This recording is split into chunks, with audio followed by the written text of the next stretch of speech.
आपका आज viral disease सारे खत्म हो जाएंगे, जिसमें आपका दो बच रहा है, एक है चिकनगुनिया और दूसरा जो है वो हेपेटाइटिस है। इसके बाद आपके वायरल डिजीज खत्म होंगे और फिर जो है वो आप लोग मलेरिया की तरफ बढ़ोगे, जो प्रोटोजोआन है। तो एक बार यहाँ पर आप सभी जो है वो देख लीजिए, जिसको भी डाउट है, फिर जो है वो एक साथ स्टार्ट करते हैं, तब तक सभी आ भी जाएंगे। कहीं से भी किसी डिजीज में है। और एक चीज है, इसके शॉर्ट नोट्स सबके पास बन जाना चाहिए बेटा। आप लोग को सिर्फ उसके जो इम्पोर्टेंट पॉइंट्स बोले गए थे, तो वो पॉइंट्स आप लोग निकाल लोगे। बाकी जो है शॉर्ट नोट्स जो है, जब कोचिंग खुलेगा तो वो आपको दिए जाएंगे, जिसमें सिर्फ आपके शॉर्ट नोट्स होंगे, उसके अंदर आपको एक्स्ट्रा कुछ भी नहीं होगा, और वो सिर्फ नीट पर्पस के लिए होगा। तो इसमें आप लोग देख लो, जो भी आपको लगता है कहीं पे प्रॉब्लम है, क्योंकि जो आपका लास्ट ही है वायरल डिजीज का, जिसमें आपका चिकनगुनिया है और हेपेटाइटिस है। हेपेटाइटिस के बारे में आप लोगों ने इससे पहले भी पढ़ा था, जब रिप्रोडक्टिव हेल्थ पढ़ा था हम लोगों ने, तो वहां भी एक हेपेटाइटिस जो है वहां पर आप लोगों ने पढ़ा था। और यहाँ पर भी आपको पढ़ना है, क्योंकि ये चैप्टर ही आपका डिजीज एंड हेल्थ से रिलेटेड है। तो लास्ट जो है वो आपका देख लेते हैं। और सभी के शॉर्ट नोट्स बना लोगे, अलग कर लोगे कॉपी में, ज्यादा प्रेशर आपके ऊपर नहीं पड़ेगा, क्योंकि सिम्टम्स वगैरह कॉमन होता है। सिम्टम से आपको नीट में क्वेश्चन बहुत ज्यादा देखने को नहीं मिलेगा, लेकिन इसके वायरस वैक्सीन से मिल सकता है। कौन सा वायरस होता है या कौन सा बैक्टीरिया कॉज करता है, वो सारे चीजें इंपॉर्टेंट होती है। और जिसमें आपको वैक्सीन नहीं दिया गया है, वो चीज आपको ना तो ढूंढना है और ना ही आपको करना है। बहुत वैक्सीन मैंने बता भी दिया था, बट उन वैक्सीन का आपको कोई रिस्पॉन्सिबिलिटी, मतलब कि आपको वहां पर यूज नहीं है। उसको नहीं लिखोगे कॉपी में, उसकी जरूरत नहीं पड़ेगी। यहाँ से जो है वो आज का स्टार्ट होगा, जिसमें चिकनगुनिया है, और आपका सेकेंड जो आज पढ़ेंगे वो आपका हेपेटाइटिस है। और ये जो है वो वायरल डिजीज यहाँ पर आपका ओवर होता है, और फिर जो है वो मलेरिया की तरफ बढ़ेंगे, जिसको मैंने कल भी बताया था कि आप लोगों ने 11th के चैप्टर्स में पढ़े होंगे उसकी लाइफ के बारे में। तो यहाँ पर एक बार आप लोग पढ़ के देखिए पहले। चिकनगुनिया है, सिंपल है, आप लोगों ने सुना होगा, तो एक बार जो है इसको पढ़ के देखिए।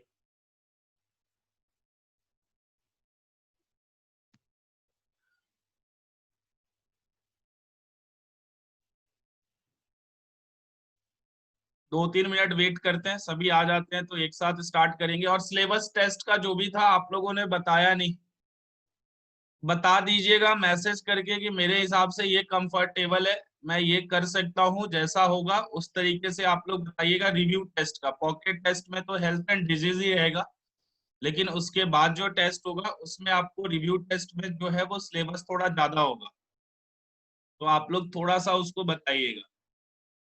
नेक्स्ट जो है आप लोगों का जो चैप्टर है बेटा, ये सॉरी टॉपिक जो है वो चिकनगुनिया पे आते हैं। चिकनगुनिया के बारे में जब आप लोग फर्स्ट देखोगे, तो जो आपका कॉजिंग एजेंट है चिकनगुनिया का, वो आपका चिकनगुनिया वायरस ही है। तो यहाँ पर आप लोगों को जब भी चिकनगुनिया के बारे में अगर क्वेश्चन आता है, तो वहां पे जो आप लोग कीजिएगा, तो वो वायरस जो कॉज करता है चिकनगुनिया, वो आपका चिकनगुनिया वायरस ही है, जो यहाँ पर आपको सिंपल लिखा गया चिकनगुनिया वायरस। अब ये जो देखिएगा, तो आपको जो होता है ये भी एक मॉस्किटो बॉर्न है। इससे पिछला वाला जब आप लोगों ने पढ़ा था, वो भी आपका डेंगू भी मॉस्किटो के कारण था। यहाँ भी आपको जो है वो मॉस्किटो के कारण ही है। तो यहाँ पर जब देखोगे, तो यहाँ पर जो फर्स्ट टाइम जो इसको आइसोलेट किया गया था वायरस को, वो किया गया था टेंजेनिया में। तो टेंजेनिया की बात करोगे, और ईयर जो था वो 1952 में इसको आइसोलेट किया गया था। तो यहाँ पर देखिएगा, तो सेकंड पॉइंट में लिखा भी है, virus isolated from human patients and Aedes aegypti mosquitoes from Tanzania in 1952। मतलब कि ये जो है कि जब आइसोलेट किया गया था इस वायरस को, तो जो ह्यूमन था जो सफर कर रहा था उससे, और आपको मॉस्किटो से लिया गया। इसमें जब देखोगे तो जगह की नाम दिया गया है, और आपको ईयर भी दिया गया है। तो ये जो जगह है टेंजेनिया, ये यहाँ पर इंपॉर्टेंट हो जाता है बेटा, और ईयर भी, क्योंकि यहाँ पर जो आप लोगों का क्वेश्चन होता है नीट में वो आपके जो है वो हिस्ट्री से क्वेश्चन नहीं आता है, लेकिन जहां पर आपको बताया जाता है वो आपके लिए इम्पोर्टेंट होता है। तो टेंजेनिया एंड 1952 यहाँ पर आप लोग चिकनगुनिया के केस में याद रखोगे। अब यहाँ पर नेक्स्ट पॉइंट देखेंगे तो इसके लिए कोई वैक्सीन नहीं है, ये चीज याद रखोगे, चिकनगुनिया के लिए कोई आपका वैक्सीन अभी तक डेवलप नहीं हुआ है। तो यहाँ पर जब आप लोग नेक्स्ट पॉइंट देखोगे तो नेक्स्ट पॉइंट है कि चिकनगुनिया जो टर्म है वो कहाँ से डिराइव हुआ। तो यहाँ पर जो नेक्स्ट पॉइंट आप लोग देखिएगा तो name chikungunya is derive from the native word from disease in which walks doubled up. यहाँ पर जो वॉकिंग स्टाइल होती है ना वो आपका चेंज हो जाता है, मतलब कि वहां पर जो है नॉर्मली जो होगा जब आपके जॉइंट्स में पेन होगा, जो भी आपके बॉडी के जॉइंट्स है अगर उसमें पेन होता है तो आपका नॉर्मली जो वॉकिंग स्टाइल होता है वो आपका बदल जाता है, नॉर्मल से थोड़ा सा अलग हो जाता है। तो उसी को यहाँ बोला गया है डबल्ड अप। तो यहाँ पर सिंपल देखोगे तो चिकनगुनिया जो है वो डिजीज जो है वो वॉकिंग स्टाइल जो है बदल जाता है, डबल्ड अप है, इसलिए यहाँ से वो टर्म लिया गया। और वॉकिंग स्टाइल चेंज क्यों होता है? Due to the severe joint pain. जब आपको जॉइंट पेन होता है तो नॉर्मली आप लोग देखोगे तो आपका जो वॉकिंग स्टाइल है वो बदल जाता है। अब इसमें जब देखोगे कि चिकनगुनिया के सिम्टम्स क्या क्या है, तो इसमें जो देखिएगा बेटा तो नॉर्मली है कि आपको कुछ जो है वो आपको कॉमन मिलेंगे। कॉमन का मतलब है फीवर है, क्रिपलिंग है, जॉइंट पेन है, लिम्फोडेनोपैथी है, इसी में कंजक्टाइवाइटिस है, and show haemo and manifestation. यहाँ पर ये सारे जब देखोगे तो आपको जो है आपका सिम्टम होगा। और यहाँ पर जो है कि हेमो, इसका जो मतलब है आप लोगों ने पहले भी पढ़ा था, इसका जो मतलब होता है वो ब्लीडिंग होता है। तो ब्लीडिंग वगैरह जो है आपको देखने को मिलेगा। हाई फीवर हो सकता है, ज्वाइंट में आपके पेन होगा, क्योंकि आप लोगों ने ऑलरेडी पढ़ा कि यहाँ पर जो है वो वॉकिंग स्टाइल चेंज होगी। जब वॉकिंग स्टाइल चेंज होगा तो वो किस लिए होगा? क्योंकि आपका जो ज्वाइंट है वहां पे प्रॉब्लम हो जाएगी। और इसके लिए आपका जो है वो वैक्सीन जो है वो नहीं बना है। तो लास्ट पॉइंट में वही लिखा गया है, नो वैक्सीन इज अवेलेबल, क्योंकि यहाँ पर कोई भी वैक्सीन अभी तक चिकनगुनिया के लिए डेवलप नहीं हुआ है। और ये जो है यहाँ से आपके जो पॉइंट्स है वो आपको टेंजेनिया 1952 याद रखना है। वायरस जो है वो चिकनगुनिया है, इसमें आपको नाम से क्लियर हो जाएगा। तो एक बार ये आप लोग देख लीजिए। फिर जो नेक्स्ट है वो आपका हेपेटाइटिस है। हेपेटाइटिस के बारे में आप लोगों ने ऑलरेडी पढ़ा है, यहाँ पर भी जो है आपको पढ़ने को मिलेगा। तो एक बार ये कंप्लीट चिकनगुनिया कंप्लीट कर लीजिए, एक बार खुद से पढ़ लो तो आपका क्लियर हो जाएगा।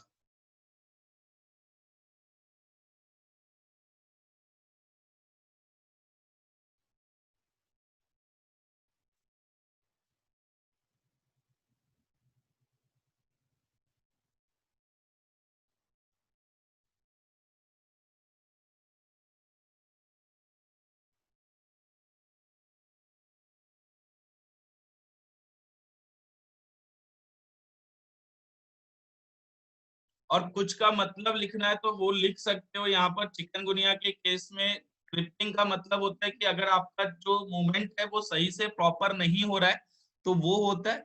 लिम्फोडेनोपैथी जो होता है कि अगर आपके लिम्फ नोड्स को अफेक्ट कर रहा है तो उसको आप लोग जो है लिम्फोडेनोपैथी बोलते हो, तो वो भी आप लोग लिख सकते हो यहाँ पर।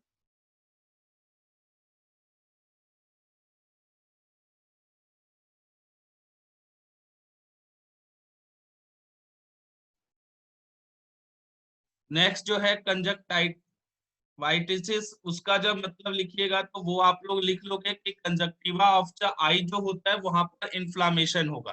तो यहाँ पर सिंपल जो है मतलब में लिखना चाहते हो तो लिख सकते हो, इसका जो मीनिंग होगा वो आपका इन्फ्लामेशन ऑफ कंजक्टिवा होगा। यहाँ पर जो है वो लिम्फ नोड्स में प्रॉब्लम होगा। और क्विटनिंग का मतलब है जब वॉकिंग स्टाइल होता है वो चेंज हो जाए, चलने में प्रॉब्लम होगा, तो उसको आप लोग क्रिपलिंग बोलते हो। तो ये आप लोग मीनिंग भी यहाँ पर लिख सकते हो, जरूरत नहीं है ऐसे। तो यहाँ पर सिंपल कॉमन सिम्टम्स आप लोग याद रखो। नेक्स्ट जो बेटा इंपॉर्टेंट है आपके लिए वो हेपेटाइटिस के बारे में आपके लिए बहुत इंपॉर्टेंट है, क्योंकि ये चीज आप लोगों के लिए इंपॉर्टेंट है। इससे जो क्वेश्चन है वो आपको देखने को मिल सकता है। अब यहाँ पर आप लोगों ने हेपेटाइटिस के बारे में रिप्रोडक्टिव हेल्थ में भी पढ़ा था। जब रिप्रोडक्टिव हेल्थ में पढ़ा था तो आप लोगों ने वहां पर कौन सा हेपेटाइटिस पढ़ा था, जरा कोई बता सकता है, किसी को याद हो तो? हेपेटाइटिस जो है हम लोगों ने रिप्रोडक्टिव हेल्थ में पढ़ा था, वहां पर जो है आप लोगों ने हेपेटाइटिस के बारे में पढ़ा था, जिसके अंदर कौन सा था, हेपेटाइटिस बी। सही है अनुष्का मिश्रा बेटा, बिल्कुल सही है।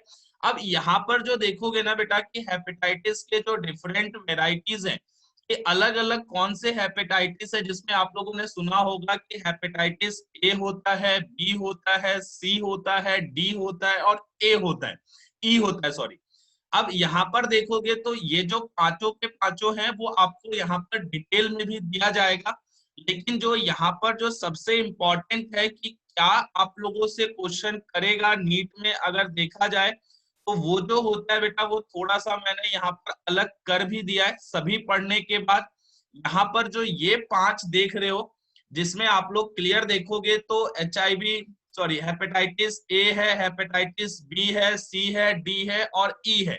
ये जब देखोगे तो वायरस, जीनोम कौन सा होगा और मोड ऑफ ट्रांसमिशन, ये जो है वो आपके लिए इंपॉर्टेंट है, जहां से क्वेश्चंस आपके बनेंगे। लेकिन आपको जो है वो पांचों के पांचों पढ़ना है, जिससे आपको अगर क्वेश्चन इसके अलावा भी आता है तो उसको आप लोग सॉल्व कर सकते हो। क्योंकि हेपेटाइटिस बी जो है वो आप लोगों ने जो पढ़ा था वो रिप्रोडक्टिव हेल्थ में पढ़ा था। रीजन ये था क्योंकि वहां पर जो मोड ऑफ जो ट्रांसमिशन था वो आपके सेक्सुअल कॉन्टेक्ट्स भी थे, ये चीज आप लोगों को याद रखना है। तो वहां भी आप लोगों ने एक हेपेटाइटिस पढ़ा, यहाँ पर आपको पांचों पढ़ने को मिलेगा। तो हेपेटाइटिस का जब सिंपल आप लोग मीनिंग निकालते हो कि हेपेटाइटिस होता क्या है, किस बॉडी पार्ट को अगर अफेक्ट करेगा तो किसको करता है, तो हेपेटाइटिस जो है वो आपका बेटा जब होगा तो इन्फ्लामेशन ऑफ लीवर हो जाता है। तो सिंपल यहाँ पर देखिएगा तो फर्स्ट पॉइंट में लिखा भी गया है कि hepatitis refers to inflammation of the liver, मतलब कि ये जो अफेक्ट करेगा वो हमारे लीवर को करेगा। अब ये हेपेटाइटिस जो है वो होता क्या है, एक तो ये वायरल डिजीज है, क्योंकि वायरस में आप लोग पढ़ रहे हो तो वायरल डिजीज तो है। तो यहाँ पर जब देखिएगा तो यहाँ पर लिखा भी गया है कि caused by viruses, drugs and chemicals, यहाँ पर इंक्लूडिंग अल्कोहल। अगर अल्कोहल का भी कंजप्शन अगर ज्यादा होता है तो वो लीवर में अफेक्ट करता है, ये चीज आप लोगों ने पढ़ा है। हेपेटाइटिस को वायरस भी कॉज कर सकता है, ड्रग्स भी कर सकता है और आपको केमिकल्स भी कर सकते हैं। तो ये तीन चार रीजंस है जिसके कारण आपका जो इन्फ्लामेशन है वो लीवर देखने को मिलेगा, और वो जो होगा वो आपको हेपेटाइटिस बोला जाएगा। आप जो देखोगे तो हेपेटाइटिस को हम लोगों ने यहाँ पर डिफरेंट कैटेगरी में दिया गया है, जिसमें आप लोग फर्स्ट देखोगे तो आपका जो होगा वो हेपेटाइटिस ए होता है। ठीक है, अब यहाँ पर देखिएगा तो जो हमारा हेपेटाइटिस ये है वो कौन कॉज करता है, तो यहाँ पर आपको कंफ्यूजन नहीं होना चाहिए।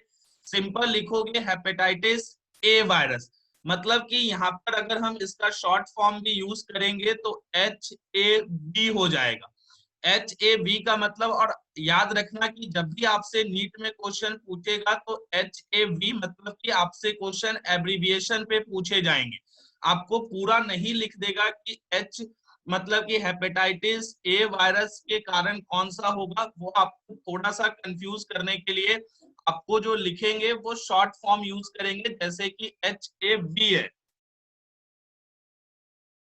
तो HAV मतलब कि हेपेटाइटिस ए वायरस, ये सिंपल आपको याद रखना है, एब्रीविएशन यूज करोगे आप लोग भी। अब यहाँ पर जो देखोगे तो फर्स्ट जो है वो हमारा हेपेटाइटिस ए है, और ये जो है वो इन्फेक्शियस डिजीज होता है, तो इसको जब भी लिखेंगे तो इन्फेक्शियस डिजीज है। कॉजिंग एजेंट की जब बात करोगे तो हेपेटाइटिस ए है, तो वायरस जो होगा हेपेटाइटिस का वो ए होगा जो इसको कॉज करेगा। तो सिंपल यहाँ पर लिखा भी गया है caused by hepatitis A virus, ये आप लोगों को याद रखना है। बी होगा तो बी यूज करोगे, जैसे HAV लिखा गया है, यहाँ पर अगर हेपेटाइटिस बी होता तो HB और V हो जाता, क्योंकि हेपेटाइटिस बी वायरस। अगर सी होता तो हेपेटाइटिस सी वायरस, तो HCV हो जाता। तो इस तरीके का एब्रिविएशन आप लोग वायरस के केस में यूज करोगे हेपेटाइटिस में। अब ये देखोगे तो ये जो है वो कैसे जो है वो फैलता है, क्योंकि इन्फेक्शियस डिजीज है तो आपको स्प्रेड जो है वो हो सकता है। जब स्प्रेड होने की बात करोगे तो अगर किसी की भी जो यूज चीजें हैं अगर उसको लेते हो तो वहां से आपको जो है वो आप तक पहुंच सकता है। तो यहाँ पर देखिएगा तो spread by faecal contamination of food, मतलब कि फूड से, क्लॉथिंग से हो सकता है, टॉय से हो सकता है, ईटिंग यूटेंसिल से हो सकता है, and so forth, faeco oral route से भी आपको देखने को मिलेगा। तो यहाँ पर जो स्प्रेडिंग है वो इस तरीके से आपको, अगर कोई भी चीज को टच करते हो, कंटामिनेटेड फूड है तब भी हो सकता है, कपड़ा है उससे हो सकता है, खिलौनों से हो सकता है, या कोई भी चीज जो यूज कर रहा है उससे आपको देखने को मिलेगा। अब ये जो देखोगे तो ये जो डिजीज है बेटा वो जनरली जो होता है वो माइल्ड डिजीज है, बहुत ज्यादा आपको सीवियर देखने को नहीं मिलेगा। और ये जो होता है वो चिल्ड्रन के साथ साथ जो एडल्ट होते हैं उसको भी अफेक्ट करता है। ऐसा नहीं है कि एक ग्रुप को करेगा और अदर ग्रुप को नहीं करता, ये चिल्ड्रन को भी करेगा as well as young adult होंगे उसको भी करेगा। तो इसमें जब सिंपल देखिएगा तो आपको लिखा भी गया, it is generally a mild disease है, बहुत ज्यादा सीवियर कंडीशन नहीं होता है हेपेटाइटिस ए में। और ये जो इफेक्ट करेगा वो चिल्ड्रन को as well as young adults को भी आपको जो है वो इफेक्ट करेगा। अब इसमें जब देखोगे तो यहाँ पर आपको जो है वो क्या हो सकता है, तो कैरेक्टराइज जो किया गया, यानी कि सिम्टम्स की बात करोगे, एनोरेक्सिया, एनोरेक्सिया का मतलब लॉस ऑफ एपेटाइट ब्रैकेट में लिखा गया है, मेलेज होगा, नौसिया होगा, डायरिया होगा, फीवर हो सकता है, चिल फील कर सकते हो। और यहाँ पर जो अगर एक्स्ट्रा इसका एक्सट्रीम होगा तो आपको जॉन्डिस हो सकता है, क्योंकि जॉन्डिस जो होता है अगर लीवर पे अफेक्ट कर रहा है तो वहां पर चांसेस है कि वो जॉन्डिस के होंगे। अब यहाँ पर देखोगे तो नॉर्मली जो है इसमें लोग जो है वो रिकवर कर जाते हैं। जब आप लोग रिकवरी की बात करोगे तो 4 to 6 वीक में, यानी कि महीने से 1.5 महीने में वो आपके जो होते हैं वो ठीक हो जाते हैं। तो वो चीज देखिएगा तो यहाँ पर आपको लिखा भी गया है कि आपका most people recover in 4 to 6 weeks, ये रिकवरी होती है क्योंकि इतना सीवियर प्रॉब्लम नहीं है। अब हेपेटाइटिस ए वायरस की बात करोगे तो कौन सा जीनोम होता है, तो वो आपको लिखा गया सिंगल स्ट्रैंडेड आरएनए जीनोम आपको देखने को मिलेगा, जो आपको नॉट इन्वेल्व्ड इन कैप्सिड, कैप्सिड में वो इन्वेल्व्ड नहीं होता है, कैप्सिड से घिरा हुआ आपका नहीं होगा। तो यहाँ पर ये चीज इंपॉर्टेंट है कि यहाँ पर जो जीनोम है वो सिंगल स्ट्रैंडेड आरएनए आपको देखने को मिलेगा हेपेटाइटिस ए में।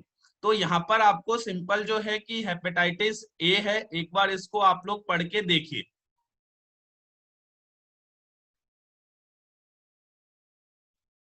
एक बार आप लोग हेपेटाइटिस ए पढ़ के देखो, जो जो पॉइंट बोला गया है वो आपका इंपॉर्टेंट है तो उस चीज को समझिए।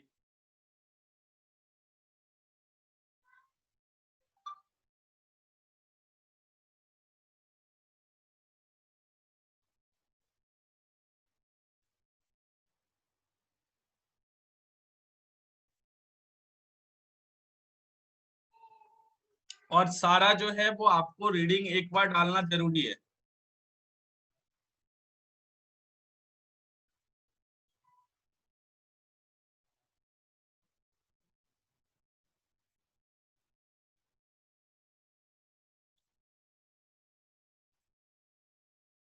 क्योंकि नेक्स्ट जो है वो आपका है हेपेटाइटिस बी। हेपेटाइटिस बी की बात करोगे तो यहाँ पर जो है इसी को आप लोग सीरम हेपेटाइटिस कैप्सिड जो होता है उसी की बात करें। प्रोटीन में आप लोगों ने पढ़ा था, जो प्रोटीन सॉरी जो वायरस आप लोगों ने पढ़ा होगा क्लास 11th में, वहां पर बताया गया होगा कि आपका जो सेंटर में है वो जेनेटिक मटेरियल होगा और जो उसकी कवरिंग होती है वो उसमें आप लोगों को कैप्सिड देखने को मिलेगा। प्रोटीन सही है, वो आपका बिल्कुल करेक्ट है लोचन। स्ट्रक्चर याद कर लो, टोबैको मोज़ेक वायरस कहीं ना कहीं आप लोगों ने पढ़ा था, उसका स्ट्रक्चर याद कर लो। कोई भी वायरस जो आप लोगों ने पढ़ा था स्ट्रक्चर के साथ क्लास 11th में, उसको थोड़ा सा माइंड में ले आइए, आपका ये डाउट बिल्कुल क्लियर है। अब यहाँ पर देखोगे बेटा तो सिंपल है, नेक्स्ट जो आप लोग पढ़ोगे वो हेपेटाइटिस बी की बात करते हैं। हेपेटाइटिस बी में देखोगे तो सीरम हेपेटाइटिस बोला जाता है और कॉज जो करेगा वो हेपेटाइटिस बी वायरस करेगा। मतलब इसके लिए जो एब्रीविएशन होगा hepatitis for H, B for B, और वी हो जाएगा हेपेटाइटिस बी वायरस हो जाएगा। अब इसमें जो देखोगे तो आपका जो है एच बी वी जो है ये जो होता है वो उसकी साइज भी दी गई है, तो 42 नैनोमीटर का होगा। इन्वेलप्ड इन वायरॉन होगा, आपको देखने को मिलेगा। और इसके अंदर जो जेनेटिक मटेरियल जो मतलब जीनोम होगा वो आपको देखने को मिलेगा डबल स्टैंडर्ड सर्कुलर डीएनए। तो ये आपका इंपॉर्टेंट हो जाता है कि यहाँ से जो है कि आपका जो जीनोम है वो कौन सा है, तो डबल स्टैंडर्ड सर्कुलर डीएनए होता है। ये चीज आपको यहाँ पर याद रखना है। अब इसी में देखोगे तो आपको जो देखने को मिलेगा डीएनए डिपेंडेंट पॉलीमरेज आपको देखने को मिलेगा। डीएनए डिपेंडेंट पॉलीमरेज क्या होता है, ये चीज आप लोगों ने मॉलिक्यूलर बेसिस ऑफ इनहेरिटेंस में पढ़ा है। तो यहाँ पर जो डीएनए देखने को मिलेगा कि वो जो होगा वो डीएनए डिपेंडेंट आपको डीएनए पॉलीमरेज होगा। नेक्स्ट जब देखोगे तो ये जो है वो स्प्रेड कैसे होता है, तो हेपेटाइटिस बी अगर याद है आप लोगों ने पढ़ा था कि ये जो है वो रिप्रोडक्टिव हेल्थ में भी आप लोगों को पढ़ने को मिला था। जब यहाँ पर देखोगे बेटा तो ये जो होता है कि वहां पर हम लोगों ने क्यों पढ़ा था, क्योंकि वहां पर जो रीजन था कि सेक्सुअल कांटेक्ट से भी एक से दूसरे में ये फैल सकता है। तो यहाँ पर भी देखिएगा तो जो मोड ऑफ ट्रांसमिशन आपको दिखेगा वो है आपका सेक्सुअल कॉन्टेक्ट के थ्रू हो सकता है। सिरिंज वगैरह जो यूज करते हैं कंटामिनेटेड है तो वो हो सकता है। अगर ट्रांसफ्यूजन ऑफ इक्विपमेंट उससे भी आपको ये देखने को मिलेगा कि एक से दूसरे में ये फैल सकता है। उसके अलावा जो अदर मेथड है कि कैसे स्प्रेड हो सकता है, तो सलाइवा और टीयर्स जो दोनों है ये भी आपको जो है इसके स्प्रेडिंग में काम आते हैं। तो यहाँ पर जब देखोगे तो यहाँ पर जो मोड ऑफ ट्रांसमिशन है वो सेक्सुअल कॉन्टेक्ट है, इसीलिए इसको आप लोगों ने रिप्रोडक्टिव हेल्थ चैप्टर में पढ़ा था। ये चीज क्लियर वहां पे आपको हेपेटाइटिस बी के बारे में पढ़ाया गया था। अब यहाँ पर एक चीज जो है वो सबसे इंपॉर्टेंट है कि हेपेटाइटिस जो बी है वो आपके बॉडी में प्रेजेंट होता है, वो आपके कुछ सालों के लिए हो सकता है या लाइफ टाइम आपके बॉडी में वो प्रेजेंट होता है। तो यहाँ पर जब सिंपल देखोगे तो लिखा भी गया है कि hepatitis B virus can be present for years और इवन अ लाइफ टाइम, आपके बॉडी में ये प्रेजेंट रहेगा। एंड पॉसिबली जो है कि ये जो कॉज कर सकता है वो आपको कॉज कर सकता है लीवर कैंसर। तो ये जो हेपेटाइटिस बी है ये बहुत ही ज्यादा जो है वो आपको हार्म करेगा, क्योंकि अगर ये ठीक हो जाता है तो ठीक है, लेकिन अगर ये आपके बॉडी में रहने के बाद क्या होगा कि ये कुछ साल तक रह सकता है या पूरे लाइफ टाइम आपके बॉडी में प्रेजेंट होगा। जब इस कंडीशन में देखा जाए तो ये जो कॉज करेगा वो कॉज करेगा बेटा आपको लीवर कैंसर, क्योंकि वायरस हेपेटाइटिस जो रिलेटेड है वो लीवर से है। तो कॉज भी जो करेगा वो आपको लीवर कैंसर करेगा, यहाँ पर आपको दिया गया। अब यहाँ पर जो देखोगे तो जिसके बॉडी में आपको जो है हेपेटाइटिस जो है वो एक्टिव होगा, तो वहां पर जो चांसेस होते हैं कि उसको जो हो जाए वो ट्राइकोसिस आपको देखने को मिलेगा। तो यहाँ पर ऑल्सो बिकम कैरियर, ये जो जिसके बॉडी में ये प्रेजेंट होगा वहां पर वो आपको लीवर क्राइकोसिस देखने को मिलेगा। और प्लस जो है वो इंसान जो होगा वो हेपेटाइटिस बी का जो है वो कैरियर भी हो जाता है। कैरियर क्यों है, क्योंकि उसके बॉडी में है तो वो चांसेस है कि एक से दूसरे में आपको जा सकता है। अब ये जो है बेटा वो आपका जो है वो हार्मफुल है, क्योंकि लीवर वगैरह को इफेक्ट कर रहा है, जो आपको नुकसान है लीवर कैंसर कॉज करेगा, तो भी आपको जो है वो प्रॉब्लम देखने को मिलेगा। अब यहाँ पर इसके लिए जो वैक्सीन है वो आपको जो है वो सेकेंड जनरेशन वैक्सीन बोला जाता है। और वैक्सीन जो प्रोड्यूस किया गया था वो आपको जब नेक्स्ट यूनिट पढ़ोगे तो वहां पर आप लोग जो है वो बायोटेक पढ़ोगे। तो बायोटेक में ये जो प्रोड्यूस किया गया था वो रिकॉम्बिनेंट डीएनए टेक्नोलॉजी से आपको प्रोड्यूस किया गया था। डीएनए रिकॉम्बिनेंट टेक्नोलॉजी क्या होता है ये चीज आप लोग नेक्स्ट यूनिट बायोटेक में अच्छे से पढ़ोगे भी। तो यहाँ पर याद रखिएगा कि जो वैक्सीन है वो प्रोड्यूस जो हुआ वो रिकॉम्बिनेंट डीएनए टेक्नोलॉजी से हुआ, जिसमें एग्जाम्पल आपको दिया गया है रिकॉम वैक्स एच बी, यानी कि रिकॉम्बिनेंट जो है वो डीएनए टेक्नोलॉजी, और एच बी मतलब कि हेपेटाइटिस बी। और ये जो है वो सिंपल आपका अवेलेबल होता है जब जाओगे, कॉमन नेम है ये, अगर आप लोग बोलोगे तो हेपेटाइटिस बी के लिए आपको दिया जाएगा। तो ये जो है वैक्सीन आप लोग यूज जो करते हो वो प्रिवेंट हेपेटाइटिस बी इन्फेक्शन के लिए किया जाता है। और ये जो वैक्सीन है वो आपका सेकेंड जनरेशन वैक्सीन आपको बोला जाता है, तो यहाँ पर आप लोग सेकेंड जनरेशन वैक्सीन में इसको काउंट करोगे। तो हेपेटाइटिस बी के बारे में एक बार आप लोग कंप्लीट देखो।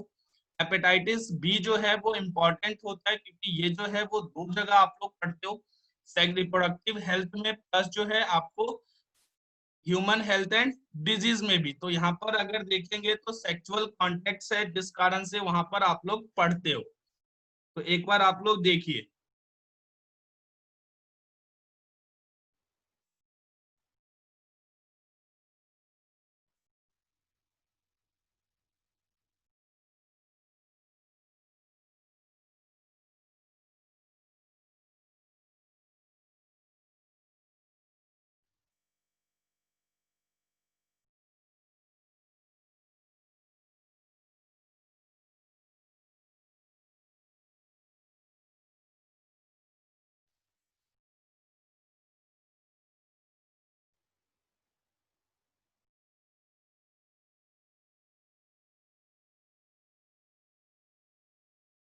वो खुशी बेटा सेकेंड जनरेशन में यूज करते ऐसा नहीं है। वैक्सीन जो है ना जब बनता है तो वहां पर जो है कि जो फर्स्ट सेकेंड में आपको कैटेगराइज किया गया।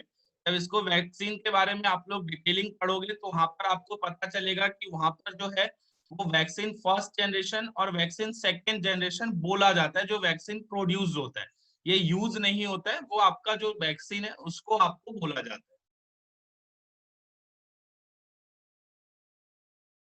इसके अंदर एक एक पॉइंट्स देखिए, जहां पर भी लगता है कि कोई प्रॉब्लम है वहां पर आप लोग पूछिए।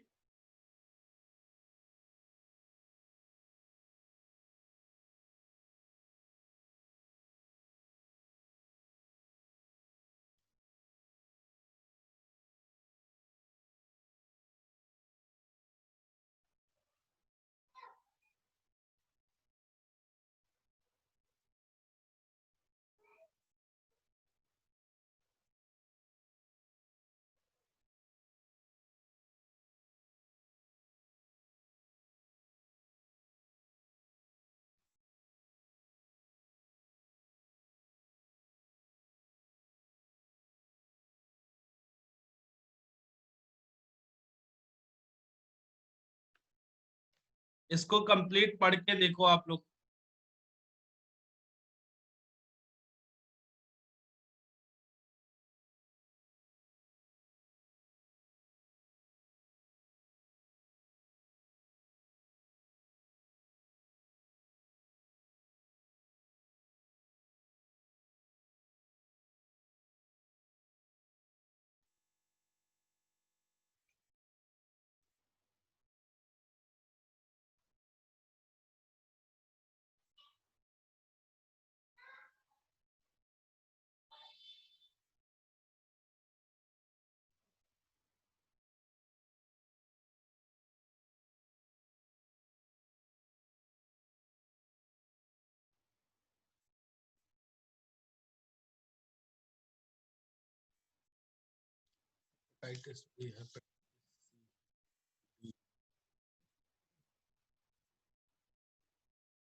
चलिए इसमें हेपेटाइटिस बी हो गया। तो एक चीज और भी है कि आप लोग चाहो तो लिख सकते हो, जो हम लोग वैक्सीन लिखते हैं first generation, second generation, third generation, fourth generation, इसका मतलब होता है कि जैसे आप लोग वैक्सीन डेवलप होता है तो उस कंडीशन में आप लोग देखोगे तो उसका इफेक्ट क्या है, उसके ऊपर क्या क्या वो जो है वो इफेक्ट कर रहा है।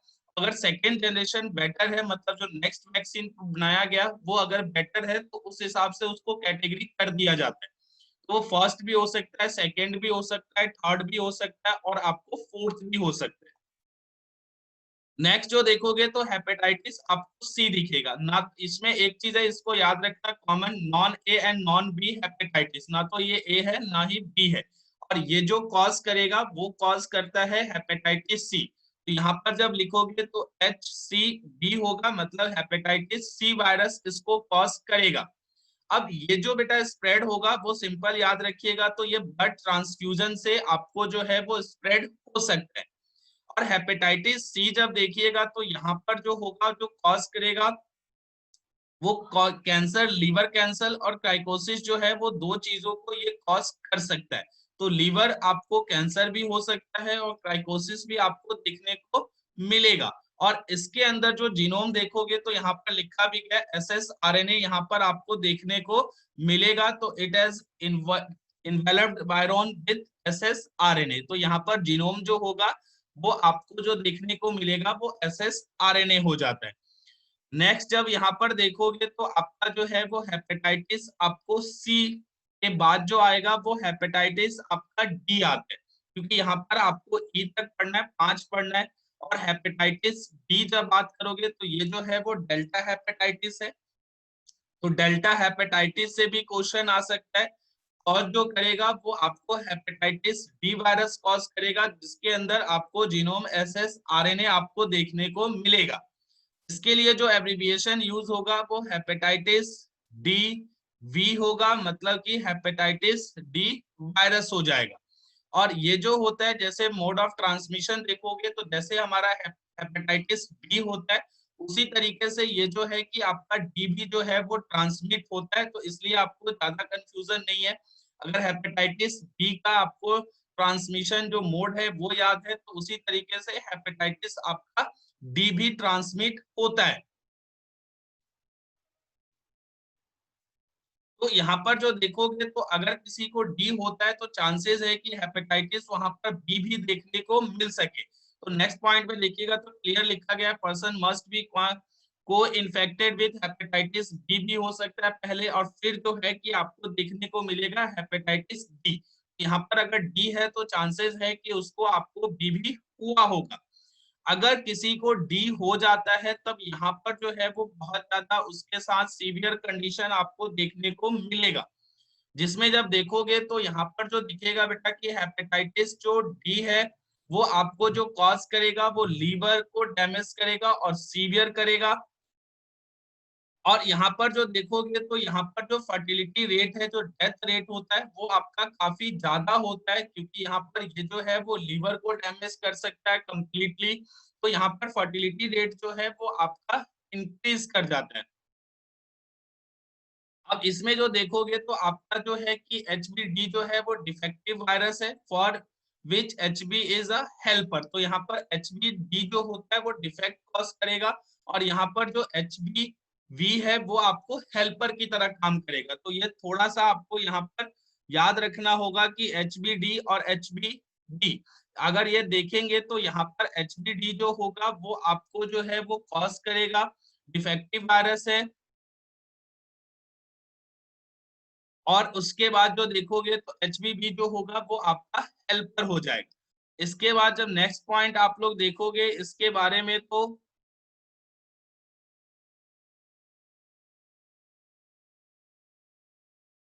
बस यहीं तक आपका जो है वो एच बी डी हो जाएगा, डेल्टा हेपेटाइटिस खत्म।